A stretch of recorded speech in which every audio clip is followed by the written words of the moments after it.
Students, welcome to the channel WBEZ learning lab. চ্যানেলটি যারা subscribe করেছো তাদের অসংখ্য অসংখ্য ধন্যবাদ। আশা করি বাকি স্টুডেন্টরাও চ্যানেলটি সাবস্ক্রাইব করবে। তবে আমি দেবাশিস স্যার তোমাদের খুব সহজভাবে বোঝানোর চেষ্টা করেছি। প্রশ্নের উত্তরগুলো দেখলে তোমরা বুঝতে পারবে উত্তরগুলি কতটা যত্ন সহকারে তৈরি করা হয়েছে। এখন আমি class 9 lesson two all about a dog টেক্সটির এক্সারসাইজ সলভ করব তোমাদের জন্য। গল্পটি আমি ইতিমধ্যেই পড়িয়ে দিয়েছি। শুরু করছি exercise 1। Tick the correct answer from the given alternative. Tick দিতে বলেছে কারেক্ট অ্যান্সারটাতে, সঠিক উত্তরে ফ্রম দ্য গিভেন অল্টারনেটিভস মানে তোমরা জানো বিকল্প। 1, the younger women carried a little. Younger মানে যে কম বয়সী মহিলাটি ক্যারিড বহন করেছিল এ লিটল একটা ছোট্ট, এখানে এ দিয়ে দিয়েছে, এখানে বিভিন্ন জাতের কুকুরের নাম দেওয়া আছে। স্পেনিয়াল, বিতে বুলডগ, সিতে পিকিনিস ডগ আর ডিতে স্পিচ। তাহলে এখানে যেটা হবে পিকিনিস ডগ, বইতে স্পষ্ট করে লেখা আছে। আমি রেফারেন্স দিয়ে দিয়েছি, তোমাদের কিন্তু এই রেফারেন্সটা লিখতে হবে না। আমি বারবার করে বলছি রেফারেন্সটা কিন্তু লিখতে হবে না, কিন্তু আমি বইয়ের কোথা থেকে দিয়েছে সেটা আমি তোমাদের লেসনের কোথা থেকে দিয়েছে সেটা আমি এখানে উল্লেখ করে দিয়েছি। প্যারা 1-এ তোমরা পেয়ে যাবে, 3rd লাইনে তোমরা স্পষ্ট দেখতে পারবে এই লাইনটি লেখা আছে। 2, the younger women was suffering from. Younger women কষ্ট ভোগ করছিল, suffering from. A, stomach pain. B, পাকস্থলীর যন্ত্রণা মানে পাকস্থলীতে যন্ত্রণা হচ্ছিল। বি, ব্যাক পেইন, পিঠের যন্ত্রণা। সি, ফিভার, জ্বর। আর ডি, কাফ, কাশি। তাহলে উত্তরটা হবে কাফ। রেফারেন্স এখানে আমি দিয়েছি, কিন্তু তোমাদের কিন্তু পরীক্ষায় এটা দিতে হবে না। আমি বোঝার সুবিধার জন্য এটা বইয়ের কোথা থেকে নিয়েছে এখানে সেটা তুলে ধরেছি। এটা প্যারা 6-এ পেয়ে যাবে। You have got a calf as it is, এই লাইনটা দেখলে তোমরা পেয়ে যাবে। তারপর 3-এরটা, the bell was pulled by. বেলটা পুল করা হয়েছিল বাই দ্য। এ দিয়ে কন্ডাক্টর, বি দিয়ে ড্রাইভার, সি দিয়ে ইয়ঙ্গার উমেন আর ডি দিয়ে ওল্ডার উমেন। এই 4 জনের মধ্যে কার দ্বারা বেলটাকে টানা হয়েছিল? তাহলে উত্তরটা তোমরা বুঝতে পারছো, এখানে কন্ডাক্টর হবে, খুবই সোজা। বাসের কন্ডাক্টর বেলটা টেনেছিল। এটা ওর তোমাদের রেফারেন্স দিয়ে দিয়েছি। এটা তোমাদের লেসেনের কোথায় পাবে, তোমাদের টেক্সটের কোথায় পাবে সেটা আমি এখানে দিয়ে দিয়েছি। Number 4, the number of policeman to whom the women expressed anger was. তাহলে পুলিশ মেনদের মানে পুলিশদের সংখ্যা এখানে জিজ্ঞেস করেছে, যাদের কাছে উম্যান মহিলাটি এক্সপ্রেসড প্রকাশ করেছিল অ্যাঙ্গার রাগ প্রকাশ করেছিল, ওয়াস কজন ছিল তারা? এ দিয়ে 3, বি দিয়ে 4, সি দিয়ে 5, ডি দিয়ে 6। তাহলে উত্তর হচ্ছে 3। এটাও তোমরা আমি এখানে দিয়ে দিয়েছি, প্যারা 17-এ তোমরা পেয়ে যাবে এটা। 5, the problem the bus faced was with the. Problem যেটা বাস ফেস করছিল সেটা কিসের প্রবলেম ছিল? সেটা ছিল টায়ার, ইঞ্জিন, ব্রেক আর হর্ন। ইঞ্জিনের প্রবলেম ছিল বাসের। তো সেখানে এটা আমি এখানে দিয়ে দিয়েছি, প্যারা 20-তে তোমরা পেয়ে যাবে। আর এখানে লাইনটাও আমি উল্লেখ করে দিয়েছি। Exercise 2, answer the following questions with 15 ওয়ার্ডস। 15টা শব্দের মধ্যে উত্তর লিখতে বলেছে। How many people got in to the bus. How many মানে কতজন লোক, গট ঢুকেছিল বাসের মধ্যে, with the younger woman. Younger women মানে কম বয়সী মহিলার সঙ্গে কতজন মানুষ বাসে প্রবেশ করেছিল। তাহলে এখানে তোমাদের উত্তর আমি যেটা করে দিয়েছি, 2 পিপল, দুটো লোক, এ উম্যান অ্যান্ড এ ম্যান, একটা মহিলা এবং একটা লোক, গট ইনটু দ্য বাস, বাসের মধ্যে ঢুকেছিল, with the younger woman, younger ওম্যানের সঙ্গে দুজন লোক ঢুকেছিল, একটা মহিলা এবং একটা লোক। 2, what was the conductor's order to the younger woman. কন্ডাক্টরের আদেশ কী ছিল ইয়ঙ্গার ওম্যান কম বয়সী মহিলার প্রতি? তাহলে দ্য কন্ডাক্টর অর্ডার্ড আদেশ দিয়েছিল, কন্ডাক্টর আদেশ দিয়েছিল দ্য ইয়ঙ্গার ওম্যান, কম বয়সী মহিলাটিকে to take the dog out, কুকুরটাকে বার করতে, কুকুরটাকে বের করে নিয়ে যেতে। 3. Why did the conductor stand triumphant, বাসের কন্ডাক্টর কেন দাঁড়িয়েছিল ট্রায়াম্ফ্যান্ট মানে বিজয়ী হয়ে, ট্রায়াম্ফ্যান্ট মানে জয়ী হওয়া, জয়ী হয়ে এরকম একটা ভাব দেখিয়ে যে সে জয়ী হয়েছে এরকম অবস্থা, এরকমভাবে সে কেন দাঁড়িয়েছিল। The conductor stood triumphant, conductor দাঁড়িয়েছিল বিজয়ী ভাব করে, বিকজ কারণ the law was on his side, কারণ আইনটা তার পক্ষে ছিল। আইনটা তার পক্ষে কী ছিল, যে বাসে কুকুর বা অন্যান্য জীবজন্তু নিয়ে ওঠা যায় না, সেই এরকম একটা আইন ছিল। তাই আইনটা তার পক্ষে ছিল বলে কন্ডাক্টর একটা বিজয়ী বা জয়ী হওয়ার ভাব দেখিয়েছিল। এইটা কিন্তু আমি দুটো উত্তর লিখিয়েছি, আরেকটা উত্তর আমি এখানে লিখিয়েছি, তোমাদের যেটা ভাল লাগবে সেটাই লিখবে। The conductor is too triumphant, conductor দাঁড়িয়েছিল বিজয়ী হওয়ার ভাব করে, because he got the favour of the law, সে আইনের ফেভার পেয়েছিল, সে আইনটা তার দিকে ছিল। তাহলে দুটো উত্তরই প্রায় কাছাকাছি, তবে তোমরা প্রথমটাই লিখবে, এটাই বেটার আছে। পরেরটা, হোয়াট ইজ দ্যাট রুল, কোনটা সেই নিয়ম, হুইচ ক্যানট বি ব্রোকেন, যেটা ভাঙা যায় না, without danger to life and limb, কোনটা সেই নিয়ম যেটাকে ভাঙা যায় না, ডেঞ্জার বিপদ, জীবন এবং অঙ্গ প্রত্যঙ্গের উপরে বিপদ ছাড়া কোন রুলটাকে ভাঙা যায় না, কোন নিয়মটাকে ভাঙা যায় না। The rule of the road, রাস্তার নিয়মটাকে ক্যানট বি ব্রোকেন, ভাঙা যায় না, without danger to life and limb, জীবন এবং অঙ্গ প্রত্যঙ্গের উপরে বিপদ ছাড়া রাস্তার নিয়মকে ভাঙা যায় না। তার মানে কি, রাস্তার নিয়ম যদি তুমি ভেঙে দাও তাহলে কিন্তু জীবন এবং অঙ্গ প্রত্যঙ্গের উপরে বিপদ আসতে পারে, কারণ রাস্তায় যে যান চলাচলের যে নিয়ম, সেই রুলটাকে কিন্তু ভাঙা যায় না, সেটা খুব কঠোরভাবে মানতে হবে। Exercise 3, answer the following question with 25 words, নিচের কোশ্চেনগুলোর উত্তর দাও 25টা শব্দে। When did the author feel that travel was coming up, কখন লেখক অথর ফিল অনুভব করেছিলেন যে দ্যাট ট্রাভেল সমস্যা ওয়াজ কামিং আপ, সমস্যা আসছে, কখন এটা লেখক অনুভব করেছিলেন। দ্য অথর ফেল্ট, যেখানে দেখো ডিড আছে আর ফিল আছে, পাস্ট টেন্সে আছে, তাই আমি এখানে ফিলটাকে পাস্ট টেন্সে পরিবর্তন করে ফেল্ট করেছি।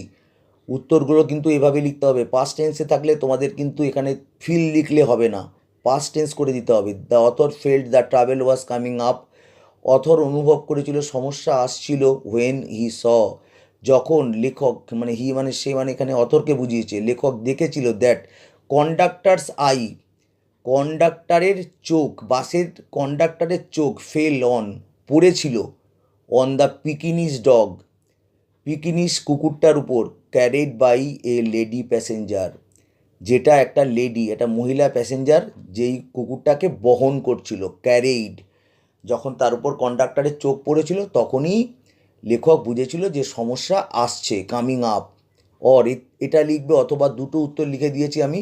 হোয়েন দ্য অথর নোটিসড, যখন অথর লক্ষ্য করেছিলেন দ্যাট দ্য কন্ডাক্টারস আই মানে ওই বাসের কন্ডাক্টরের চোখ, fell on the Pekinese dog পড়েছিল পিকিনিস কুকুরটার উপর, carried by a lady passenger, যেই কুকুরটাকে বহন করছিল একটা মহিলা প্যাসেঞ্জার যাত্রী, হি ফেল্ট তিনি অনুভব করেছিলেন that travel was coming up, সমস্যা আসছিল। তাহলে বুঝতে পেরেছো। পরেরটা, mention two demands made by the passengers when the bus stopped, উল্লেখ করো, মেনশান মানে উল্লেখ করা, টু ডিমান্ডস দুটো দাবি, মেড বাই দ্য প্যাসেঞ্জাররা যাত্রীরা করেছিল, হোয়েন দ্য বাস স্টপড যখন বাসটা থেমেছিল। Answer, the two demands made by the passengers, দুটো ডিমান্ড যেটা করা হয়েছিল প্যাসেঞ্জারদের দ্বারা, যাত্রীদের দ্বারা, were that the police be called and, পুলিশকে ডাকা হোক, and the conductor should be made to give them back their fairs.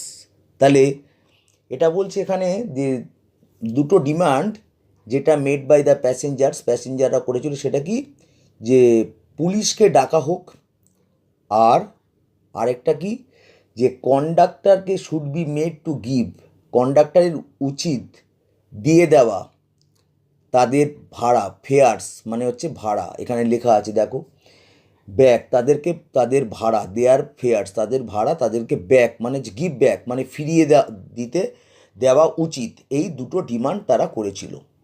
পরেরটা, how are the rules of guidance to be observed, কী করে রুলস অফ গাইডেন্স মানে কোনো কিছু তদারকি করা, কোনো কিছু তদারকির যে রুলগুলো, সেই রুলগুলো কিভাবে অবজার্ভড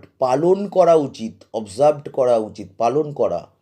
তাহলে আনসারটা রুলস অফ গাইডেন্স, তদারকির যে আইন, আর টু বি অবজার্ভড, সেগুলোকে পালন করা হয়, করতে হবে, in the spirit in the spirit মেজাজ দিয়ে, with certain amount of common sense, তার সঙ্গে থাকবে কি থাকবে, আমাদের যে স্পিরিট দিয়ে, যে আমাদের আত্মা, আমাদের যে মেজাজ সেটা দিয়ে, কিন্তু তার সঙ্গে থাকবে সার্টেন অ্যামাউন্ট, নির্দিষ্ট পরিমাণ অফ কমন সেন্স থাকতে হবে, সাধারণ জ্ঞান থাকতে হবে, গুডউইল সদিচ্ছা, অ্যান্ড গুড টেম্পার ভালো মেজাজ, এইগুলো দিয়ে রুলস অফ গাইডেন্স অর্থাৎ তদারকির যে আইন সেটাকে পালন করতে হবে, বাট নট ইন লেটার, কিন্তু সেটাকে লেটার মানে অক্ষরে অক্ষরে করতে হবে না, অক্ষরে পালন করার দরকার নেই, for the comfort of pupil, কী জন্য, কমফোর্ট আরামের জন্য, সুবিধার জন্য, অফ পিউপিল মানুষদের সুবিধার জন্য। তাহলে মানুষের জন্যই তো আইন, তাহলে আইনটা যদি মানুষের কোনো কাজেই না লাগে তাহলে সেই আইন রেখে কী হবে, তাই জন্য বলছে মানুষের সুবিধার জন্য আইনকে, কিন্তু বইতে যেরকম লেখা আছে সেরকমটাই আমি এখানে লিখিয়ে দিয়েছি। তোমরা বইটা লক্ষ্য করলে বুঝতে পারবে যে বইয়ের অনেক এখানে ওয়ার্ডস আমি তুলে দিয়েছি, এবং এটা আমি তোমাদের জন্য তৈরি করেছি, যে কমন সেন্স দিয়ে, গুডউইল মানে সদিচ্ছা দিয়ে, গুড টেম্পার দিয়ে, ভালো মেজাজ দিয়ে রুলটাকে কিন্তু পালন করতে হবে, নট ইন লেটার, অক্ষরে অক্ষরে রুল অফ গাইডেন্সকে পালন করার কোনো দরকার নেই। Exercise 4, in the following sentences, নিচের সেন্টেন্সগুলোতে আন্ডারলাইন দ্য ভার্বগুলোকে আন্ডারলাইন করো, verb forms which show that the person denoted by the subject, person যে সাবজেক্ট মানে কর্তার দ্বারা, যে ডিনোটেড বাই দ্য সাবজেক্ট নির্দেশ হচ্ছে, কর্তার দ্বারা যে পার্সনকে, যে ব্যক্তিকে নির্দেশ করা হচ্ছে, ডাজ সামথিং, সে নিজেই কিছু করছে, circle the verb forms which show that something is done to the subject, বলছে যে এখানে in the following sentence underline the verb, সেই ভার্বগুলোকে আন্ডারলাইন করো, ভার্ব ফর্মস হুইচ শো, যেই ভার্বগুলো দেখাচ্ছে that the person denoted by the subject does something, person সাবজেক্টের দ্বারা যে লোকটাকে বোঝানো হচ্ছে সেই লোকটা নিজেই কিছু কাজ করছে। আর সার্কেল করতে বলেছে, এখানে উপরটা, এখানে পাশেরটা, এখানে বলেছে দেখো আন্ডারলাইন করতে, এখানে কিন্তু সার্কেল করে দিতে বলেছে, the verb forms which show that something is done to the subject, কিছু করা হচ্ছে সাবজেক্টের প্রতি, সাবজেক্ট এখানে কিন্তু কর্তার প্রতি কোনো কাজ কিছু করা হচ্ছে, কর্তা নিজে কাজ করছে না, অর্থাৎ এক কথা এখানে মানে অ্যাক্টিভ প্যাসিভ করতে বলেছে। এখানে এটা দেখো, she has sung a song, সে গিয়েছে একটা গান, এখানে হ্যাজ সাং, এখানে সাবজেক্ট, এখানে যেরকম বলেছে person denoted by the subject does something, এখানে দেখো she has sung a song, সে একটা গান করেছে, তাহলে সে নিজেই গান করেছে, তাহলে সাবজেক্ট ডাজ সামথিং, সাবজেক্ট নিজেই কিছু করছে, তাহলে এটাকে আমি আন্ডারলাইন করেছি, এখানে আন্ডারলাইন করতে বলেছে, আমি আন্ডারলাইন করে দিয়েছি। আর পরেরটায় দেখো বিয়েরটা, a song has been sung by her, একটা গান তার দ্বারা গীত হচ্ছে, মানে তার দ্বারা একটা গান গাওয়া হচ্ছে, এখানে দেখো এটাকে আমি সার্কেল করতে বলেছে, কিন্তু আমি এখানে ব্র্যাকেটের মধ্যে রেখেছি, সার্কেল করতে একটু অসুবিধা হচ্ছে, সেই কারণে আমি, তোমরা জানো এখানে সার্কেল করতে একটু অসুবিধা হয়, তো সেই কারণে আমি ব্র্যাকেটের মধ্যে দিয়ে দিয়েছি, সার্কেল না করে ব্র্যাকেটে দেওয়া আছে। এখানে কিন্তু দেখা যাচ্ছে এই যে something is done to the subject, সাবজেক্টের something is done to the subject, subject কিন্তু এখানে দেখো সে কিন্তু নিজে গানটা করছে এটা বোঝাচ্ছে না, একটা গান তার দ্বারা গীত হচ্ছে, তার দ্বারা গাওয়া হচ্ছে, এটা কিন্তু প্যাসিভ ভয়েস। তাই এই যে ভার্বটা এখানে রয়েছে হ্যাজ বিন সাং, এটাকে কিন্তু সার্কেল করতে বলেছে, আমি ব্র্যাকেটে রেখে দিয়েছি। পরেরটা দেখো, he will draw a picture, সে আঁকবে একটি ছবি। তাহলে উইল ড্র, সে নিজে আঁকবে, তাহলে এটাকে আন্ডারলাইন করতে বলেছে, আমি আন্ডারলাইন করে দিয়েছি, সে নিজে আঁকবে। এবারে দেখো তারপরেই তার ভয়েস চেঞ্জ আছে, a picture will be drawn by him, একটা ছবি তার দ্বারা অঙ্কিত হবে। তাহলে উইল বি ড্রন, তাহলে এখানে যেটা বলেছে দেখো সার্কেল করতে বলেছে, আমি ব্র্যাকেটের মধ্যে রেখে দিয়েছি, যেটা something is done to the subject, সাবজেক্টের প্রতি কিছু করা হচ্ছে, সাবজেক্ট নিজে কিছু করছে না, অর্থাৎ এটা প্যাসিভ ভয়েসে আছে, এটাকে আমি সার্কেল করার বদলে ব্র্যাকেটে রেখে দিয়েছি। Exercise 5, change the voice of the following sentences, নিচের সেন্টেন্সগুলোর ভয়েস চেঞ্জ করতে বলেছে। তো ভয়েস চেঞ্জ খুবই সোজা, তোমরা জানো, আমি আমার ছাত্রদের ভয়েস চেঞ্জ শিখিয়েছি, তারা প্রত্যেকেই খুব ভালো ভয়েস চেঞ্জ করতে পারছে। এখানে যে ভয়েস চেঞ্জগুলো দেওয়া আছে খুবই সোজা। নীলা হ্যাজ বট এ বুক, নীলা কিনেছে একটা বই, তাহলে উত্তর হবে এ বুক হ্যাজ বিন বট বাই নীলা, একটা বই কেনা হয়েছে নীলার দ্বারা। এখানে প্রেজেন্ট পারফেক্ট টেন্স আছে, হ্যাজ আছে, পারফেক্ট টেন্সে তোমরা জানো হ্যাজ বিন বসে, আর বাইটা তো আসবে, তাহলে এখানে উত্তরটা করা হয়েছে। পরেরটা হচ্ছে they will have seen the cricket match, তারা ক্রিকেট ম্যাচটা দেখে থাকবে, এটা কিন্তু future perfect tense. The cricket match, এটা দ্য ক্রিকেট ম্যাচটা কিন্তু অবজেক্ট, আর দেটা হচ্ছে সাবজেক্ট। দ্য ক্রিকেট ম্যাচটা সামনে আসবে, the cricket match will have been seen by them, তাদের ক্রিকেট ম্যাচটা তাদের দ্বারা দেখা হবে। এখানে বলেছে তারা দেখবে ক্রিকেট ম্যাচ, আর ক্রিকেট ম্যাচটা তাদের দ্বারা দেখা হবে, এটা কিন্তু উপরেরটা they will have seen the cricket match, এটা কর্তৃবাচ্য, আর the cricket match will be seen by them, এটা হচ্ছে কর্মবাচ্য। বাংলাতে, ইংলিশে ভয়েসকে বাংলাতে বাচ্য বলে। ভয়েস চেঞ্জ অর্থাৎ বাচ্য পরিবর্তন। সিএরটা Bhola had seen a tiger, Bhola দেখেছিল একটা বাঘ, এখানে আনসারটা হচ্ছে এই tiger had been seen by Bhola, একটা বাঘ দেখা হয়েছিল ভোলার দ্বারা, এটা কিন্তু কোন টেন্সে আছে, এটা হ্যাড সিন, পাস্ট পারফেক্ট টেন্সে আছে। দেখো এখানে পারফেক্ট টেন্সে থাকলে বিন আসবে, আর বাই তো আসবেই। পরেরটা the nurse will attend to the patient, nurse পেশেন্টটাকে অ্যাটেন্ড করবে, মানে পেশেন্টটার কাছে যাবে, সেবা করবে, এটা এখানে বুঝিয়েছে। এখানে দেখো the patient will be attended to by the nurse, নার্সের দ্বারা পেশেন্টটা সেবা পাবে, অ্যাটেন্ড মানে নার্সটা ঘন ঘন পেশেন্টের কাছে যাবে বা ওখানে পেশেন্টের কাছে থাকবে। তো patient will be attended to by the nurse, তো এটা কিসে আছে, উইল অ্যাটেন্ড, এটা ফিউচার ইনডিফিনাইট টেন্সে আছে। সমস্ত টেন্সগুলো কিন্তু খুব ভালো করে জানতে হবে। তারপরে এক্সারসাইজ 6, এখানে বলছে change the voice of the following sentence, আবার ভয়েস চেঞ্জ করতে বলেছে। এইগুলো কিন্তু ইম্পারেটিভ সেন্টেন্স। এবার যে ভয়েস এইটা যেটা বলেছে ডু দ্য সাম, এটা ইম্পারেটিভ সেন্টেন্স, এখানে আদেশ বোঝাচ্ছে। বলছে let the sum be done, এরকম থাকলে লেট দিয়ে করবে। আর অথবা তুমি এটাও করতে পারো, ইউ আর টোল্ড, তোমাকে বলা হচ্ছে টু ডু দ্য সাম, তোমাকে বলা হচ্ছে অঙ্কটা করতে। লেট দিয়ে যদি করতে অসুবিধা হয় তাহলে এরকম একটা লিখে দেবে, এখানে ইউ আর টোল্ড টু, এটা বসিয়ে দেবে, এবারে ডু দ্য সাম এইটুকু তারপরে বসিয়ে দিতে হবে। ইউ আর টোল্ড টু, এটা কিন্তু লিখতে হবে। আবার অনেক সময় ইউ আর আক্স টুও বলা হয়, আক্স মানে কখনো কখনো বলা বোঝায়, কখনো কখনো জিজ্ঞেস করা বোঝায়, তো এটা বললেও চলবে। তবে তোমরা এখানে আমি যে দুটো লিখে দিয়েছি সেই দুটোর একটা লিখবে। The poem was written by her, কবিতাটি লেখা হয়েছিল তার দ্বারা, এখানে কিন্তু দেখো প্যাসিভে দিয়ে দিয়েছে, তোমাকে অ্যাক্টিভ করতে হবে। The poem was written by her, কবিতাটি তার দ্বারা লেখা হয়েছিল, এখানে যেটা বোঝাচ্ছে। সি রোট দ্য পোয়েম, সে লিখেছিল কবিতাটি, উত্তর হচ্ছে সে লিখেছিল কবিতাটি। এটা কিন্তু প্যাসিভ থেকে অ্যাক্টিভ করতে গেলে প্রিপোজিশনটা আর বিভাবটা কিন্তু উঠিয়ে দিতে হয়, আর সাবজেক্টটাকে অবজেক্ট করতে হবে, আর অবজেক্টটাকে সাবজেক্ট করবে। এখানে দেখো হারকে সাবজেক্ট করে সি করেছে, আর দ্য পোয়েমটা অবজেক্ট হয়ে গেছে এখানে। তো যাই হোক, পরেরটা নেক্সট, ওপেন দ্য ডোর, দরজাটি খোলো, এটাও ইম্পারেটিভ সেন্টেন্স আগের মতো। Let the door be open, এটাও করতে পারো, অথবা ইউ আর টোল্ড টু, এইটুকু লিখতে হবে, তারপর ওপেন দ্য ডোরটা বসিয়ে দেবে। যেটা সুবিধা হয় সেটাই করবে।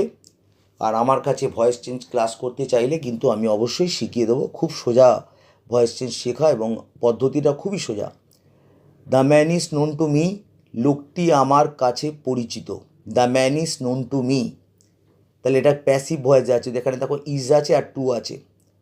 মানুষটি আমার কাছে পরিচিত, তাহলে এটাকে যদি অ্যাক্টিভে করি, আই নো দ্য ম্যান, আমি চিনি মানুষটাকে। নোয়ের পরে কেন, নোয়ের পরে কিন্তু বাই বসে না, তাই এখানে বাইয়ের জায়গায় তোমরা টু দেখতে পাচ্ছ। নো বাই প্রিপোজিশান নেয় না, নো টু প্রিপোজিশান নেয়। এগুলো কিন্তু তোমাদের কিছু কিছু ক্ষেত্রে জেনে রাখতে হবে।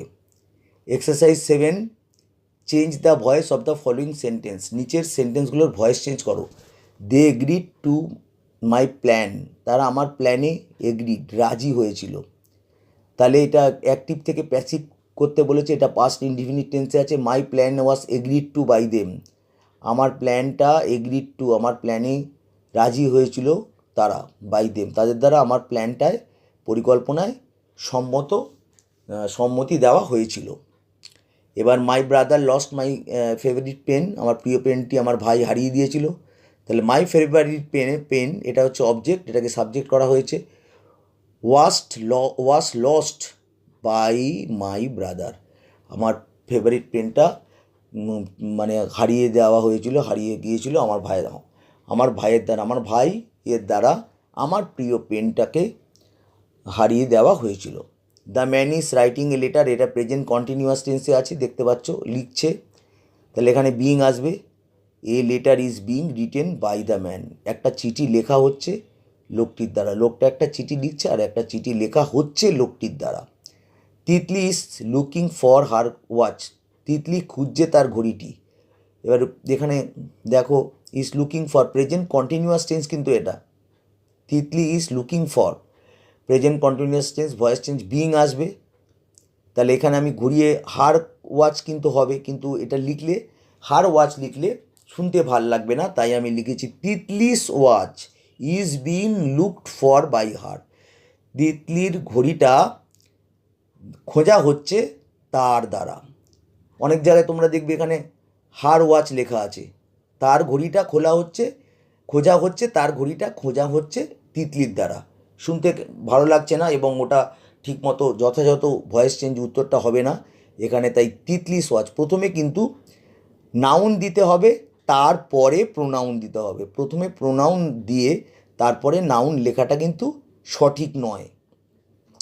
Exercise 8, tick the correct alternative given in the brackets, ব্র্যাকেটে যে অল্টারনেটিভগুলো আছে তার মধ্যে কারেক্ট অল্টারনেটিভটাতে টিক মার্ক মারতে বলেছে। It rain, has been raining আর ইজ রেইনিং সিন্স মর্নিং, তাহলে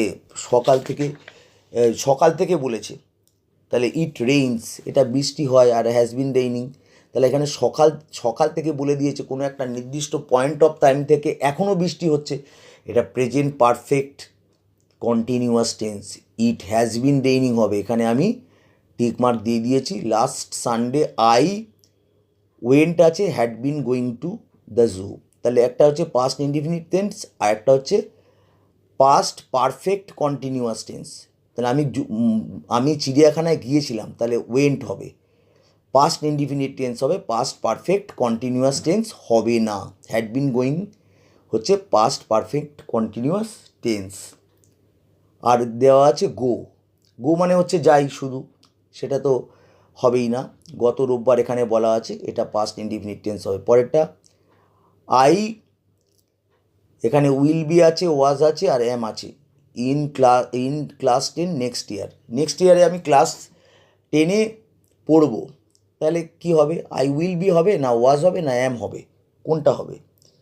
তাহলে আমি আই উইল বি, আমি পড়বো, এটা ফিউচার টেন্স, ওয়াজ হচ্ছে পাস্ট টেন্স আর অ্যাম মানে হচ্ছে প্রেজেন্ট ইনডিফিনাইট টেন্স বোঝাচ্ছে, প্রেজেন্ট ইনডিফিনিট টেন্সের কন্ডিশান। এখানে কিন্তু I will be future indefinite tense, I will be আমি পড়বো in class 10, the future indefinite tense হবে বা সিম্পল ফিউচার টেন্স হবে। পরেরটা Rina have reached, had reached, has reached home just now. তাহলে রিনা পৌঁছেছে বাড়িতে, এক্ষুনি পৌঁছেছে। তাহলে এক্ষুনি পৌঁছেছে ওটা কী হবে? Present perfect tense. কোনো কাজ এক্ষুনি সমাপ্ত হয়েছে কিন্তু তার ফলটা আছে, মানে এইমাত্র পৌঁছেছে। এটা হ্যাভ রিচড আছে, আর হ্যাড রিচ পৌঁছেছিল, যা সেটা তো হয় না, এক্ষুনি পৌঁছেছিল হয় না, এটা past perfect tense. Had reached এটা হবেই না। তাহলে কোনটা হবে? রিনার পরে কিন্তু হ্যাজ রিচড, কারণ রিনার পরে কিন্তু হ্যাভ হয় না। রিনা থার্ড পারসন সিঙ্গুলার নাম্বার, তাই হ্যাজ রিচড হবে হোম জাস্ট নাও, প্রেজেন্ট পারফেক্ট টেন্স হবে এটা। টেন্স সম্পর্কে মানে প্রচণ্ড ভালো জ্ঞান রাখতে হবে, পুরোপুরি জ্ঞান রাখতে হবে ইংরেজিতে ভালো হতে গেলে, এটা কিন্তু অবশ্যম্ভাবী, এটা অতি প্রয়োজন। এক্সারসাইজ 9, এখানে রাইটিং দিয়েছে, use the flow chart to write a paragraph. একটা প্যারাগ্রাফ লিখতে হবে উইদিন 100 ওয়ার্ডস, 100 শব্দের মধ্যে, on how to prepare orange juice, কেমন করে অরেঞ্জ জুস প্রস্তুত করতে হয়, অরেঞ্জ মানে কমলা লেবুর জুস কীভাবে তৈরি করা হয় সেটার উপরে একটা ফ্লো চার্ট বানাতে হবে, প্যারাগ্রাফ লিখতে হবে 100 ওয়ার্ডের মধ্যে। এখানে হিন্টসগুলো দিয়ে দিয়েছে, oranges brought from the market, অরেঞ্জগুলো বট কেনা হয় মার্কেট থেকে, বাজার থেকে, শর্টেড বাছাই করা হয়, রটেন ওয়ান্স রিমুভ, রটেন মানে হচ্ছে পচা, পচাগুলোকে ফেলে দেওয়া হয়, ক্লিন পরিষ্কার করা হয়, পিল্ড ছাড়ানো হয়, পুট ইন জুইসার, জুইসারের মধ্যে যেখানে রস তৈরি হয় তার মধ্যে দেওয়া হয়, রস তৈরির যন্ত্রে জুইস এক্সট্র্যাক্টেড, ওই জুস এক্সট্র্যাক্টেড রস তৈরির যন্ত্র থেকে রসকে বার করে নেওয়া হয়, এক্সট্র্যাক্টেড মানে হচ্ছে বের করে নেওয়া। সুগার অ্যান্ড প্রিজারভেটিভস অ্যাডেড, চিনি এবং প্রিজারভেটিভ মানে সংরক্ষণ, যেটাকে দিয়ে সংরক্ষণ করা হয়, ওই জুসটাকে সংরক্ষণ করা হবে তাকে অ্যাডেড, সেইগুলোকে যোগ করা হয়। পোর্ড ইন বোটলস, বোতলের মধ্যে ঢালা হয়, সিল্ড এবং বোতলটাকে সিল করা হয়, রেডি টু বি সোল্ড, সেটাকে বিক্রি করার জন্য রেডি প্রস্তুত করা হয়।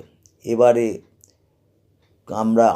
আমি এখানে আনসার করে দিয়েছি। Answer preparation of orange juice, orange juice তৈরি, এটা আমি হেডিং দিয়েছি, শিরোনাম দিয়েছি। Orange juice is a tasty and healthy drink, orange juice হচ্ছে টেস্টি, খুবই সুস্বাদু আর হেলদি, স্বাস্থ্যকর ড্রিঙ্ক, পানীয়। টু প্রিপেয়ার দিস, এটাকে প্রস্তুত করতে at first oranges are bought from the market, at first প্রথমে অরেঞ্জেস কমলা লেবুকে কেনা হয় ফ্রম দ্য মার্কেট বাজার থেকে, দেন দে আর শর্টেড, তারপরে সেগুলোকে বাছাই করা হয়, the rotten ones are removed, পচা কমলা লেবুগুলোকে রিমুভড ফেলে দেওয়া হয়, সরিয়ে দেওয়া হয়, আফটার দ্যাট তারপর গুড অরেঞ্জেস আর ক্লিনড, ভালো কমলা লেবুকে পরিষ্কার করা হয়, অ্যান্ড পিল্ড এবং সেগুলোর খোসা ছাড়ানো হয়, পিল্ড মানে খোসা ছাড়ানো।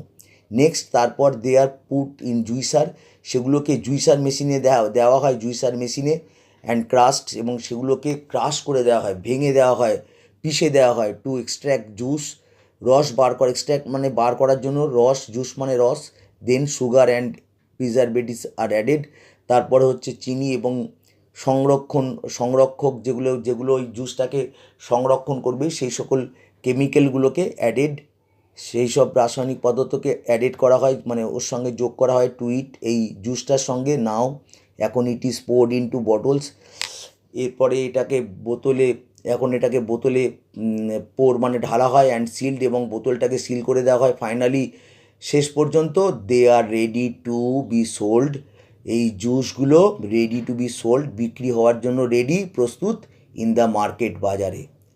এক্সারসাইজ 10 এখানে দিয়েছে, দেখো এখানে বলছে write a paragraph within 100 words, 100 ওয়ার্ডের মধ্যে একটা অনুচ্ছেদ প্যারাগ্রাফ লিখতে বলেছে, on how you plan to take care, কেমন করে তুমি পরিকল্পনা করছো, টু টেক কেয়ার যত্ন নেবে, অফ স্ট্রিট ডগস, রাস্তার কুকুরদের, ইউজ দ্য ফলোয়িং পয়েন্টস, নিচের পয়েন্টগুলো ইউজ করো। Cruel actions towards street dogs, রাস্তার কুকুরদের প্রতি ক্রুয়েল নিষ্ঠুর অ্যাকশান মানে নিষ্ঠুর কাজকর্ম করা হয়, কার্যকলাপ করা হয়। Necessity of looking after them, looking after মানে তাদের দেখাশোনা করা, দেম মানে এখানে কুকুরদের কথা বলেছে, তাদেরকে দেখাশোনা করার যে প্রয়োজনীয়তা, necessity. Ways of taking care of the dogs, taking care তাদেরকে যত্ন নেওয়ার, যে তাদের লক্ষ্য রাখার যে ওয়েজ পদ্ধতিগুলো, সেগুলো কুকুরদের যত্ন নেওয়ার পদ্ধতিগুলো, আর লাস্টে হচ্ছে কনক্লুশন মানে উপসংহার। এরকম এইসব হিন্টস দিয়েছে, এর উপর লিখতে হবে। আনসার আমি করে দিয়েছি, কেয়ারিং স্ট্রিট ডগস, যত্ন নেওয়া রাস্তার কুকুরদের। এভরিডে, প্রত্যেক দিন উই কাম অ্যাক্রস, আমরা সম্মুখীন হই এ লট অফ ইনসিডেন্টস, অনেক ঘটনার, লট মানে অনেক, ইনসিডেন্টস মানে ঘটনার, হোয়ার ইজ স্ট্রিট ডগস, যেখানে রাস্তার কুকুরদের আর ট্রিটেড ভেরি ক্রুয়েলি, সেগুলোকে তাদের সঙ্গে আচরণ করা হয় খুবই নিষ্ঠুরভাবে, বাই পিউপিল, মানুষের দ্বারা। We see pupil kicking them, আমরা দেখতে পাই লোকেরা লাথি মারছে তাদেরকে, kicking them and hitting them, তাদেরকে আঘাত করছে, উইথ স্টিক্স, লাঠি দিয়ে, অ্যান্ড রডস, এবং রড দিয়ে, লোহার রড দিয়ে, মার্সিলেসলি মানে নির্দয়ভাবে, দয়াহীনভাবে। চিলড্রেন অ্যান্ড অ্যাডাল্টস, বাচ্চারা এবং অ্যাডাল্টস মানে হচ্ছে যারা অ্যাডাল্ট, মানে যারা হচ্ছে পরিণত বয়স্ক, প্রাপ্তবয়স্ক। আর সিন টু থ্রো, তাদেরকে দেখা যায় থ্রো, ছুটছে, স্টোনস, পাথর, অ্যাট দেম, তাদের দিকে পাথর ছুটতে দেখা যায়, জাস্ট ফর ফান, মজা করার জন্য, জাস্ট মানে শুধুমাত্র, ফর ফান মানে মজা করার জন্য, ফর মানে জন্য আর ফান মানে মজা। সামটাইমস, কখনো কখনো, উই ফরগেট, কখনো আমরা ভুলে যাই, দ্যাট দে টু, কুকুরেরাও, গেট হার্ট, কুকুরেরাও মানে আঘাতপ্রাপ্ত হয়, হার্ট মানে আঘাতপ্রাপ্ত হওয়া। ইট ইজ নেসেসারি, এটা খুবই প্রয়োজন, ফর আস, আমাদের জন্য, to take care of them, আমাদের জন্য এটা খুবই জরুরি, টু টেক কেয়ার, যত্ন নেওয়া, অফ দেম, তাদের, এই কুকুরদের যত্ন নেওয়া আমাদের খুবই প্রয়োজন, আমাদের পক্ষে খুবই প্রয়োজন। উই ক্যান প্রোভাইড দেম, আমরা প্রোভাইড মানে দান করা, মানে আমরা দিতে পারি, দেম তাদেরকে, ফুড খাবার, অ্যান্ড ড্রিঙ্কিং ওয়াটার পানীয় জল, এই কুকুরদের আমরা দান করতে পারি, দিতে পারি। উই ক্যান অ্যারেঞ্জ ফর, আমরা আয়োজন করতে পারি, সাম মেডিসিনস, আমরা ব্যবস্থা করতে পারি ওষুধের, কিছু ওষুধের, হোয়েন দে আর সিক, যখন তারা অসুস্থ হয়। We can also give them shelter, আমরা তাদেরকে দিতে পারি আশ্রয়, ডিউরিং উইন্টার, শীতে, অ্যান্ড রেইনি সিজনস, এবং রেইনি সিজনস, বর্ষাকালে। অ্যাকচুয়ালি, প্রকৃতপক্ষে, we should let them live undisturbed, আমাদের উচিত, লেট দেম মানে তাদেরকে দেওয়া, লিভ তাদেরকে দেওয়া, লিভ ডিস্টার্ব মানে বেঁচে থাকতে, আনডিস্টার্বড, কোনো রকম ডিস্টার্ব করা হবে না, কোনো রকম বাধা বিঘ্ন না ঘটিয়ে ওদেরকে আমাদের দেওয়া উচিত, ওদেরকে বাঁচতে দেওয়া উচিত, লেট দেম লিভ, ওদেরকে বাঁচতে দেওয়া উচিত, আনডিস্টার্বড, যাতে ওরা ডিস্টার্ব না হয়, অ্যান্ড সেফ, এবং নিরাপদে থাকে। If we can do this, যদি আমরা এগুলো করতে পারি, যদি আমরা এটা করতে পারি, স্ট্রিট ডগস, রাস্তার কুকুরেরা, উইল নো লঙ্গার, কখনোই বি নুইসেন্স, একটা সমস্যা হয়ে দাঁড়াবে না, টু দ্য সোসাইটি, সমাজের কাছে কখনোই একটা সমস্যা হয়ে দাঁড়াবে না বা দেখা দেবে না। আমার পড়ানো তোমাদের কেমন লাগছে কমেন্ট বক্সে জানাবে। ভিডিওটি ভালো লাগলে লাইক, সাবস্ক্রাইব ও শেয়ার করে চ্যানেলটিকে সাপোর্ট করো। Lots of thanks to you.